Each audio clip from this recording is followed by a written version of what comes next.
northeastern Kansas. Northwestern Potawatomi County in northeastern Kansas. Marshall County in northeastern Kansas. Oh, that's us, I until bet. 12:15 a.m. At 11:20 p.m., severe thunderstorms were located along a line extending from 6 miles north of Waterville to 9 miles north of Randolph, moving southeast at 45 miles per hour. Expected hazards include 60 miles per hour wind gusts and penny-size hail. This is a radar-indicated threat. Oop. The following impacts I forgot how are to control this expected. one. Expect damage to roofs, siding, and trees. Locations impacted include Marysville, Blue Rapids, Westmoreland, Blaine, Frankfort, Waterville, Vermilion, Wheaton, and Lillis.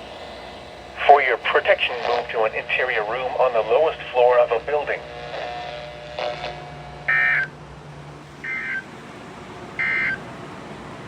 Here are the 11 Q conditions. All right.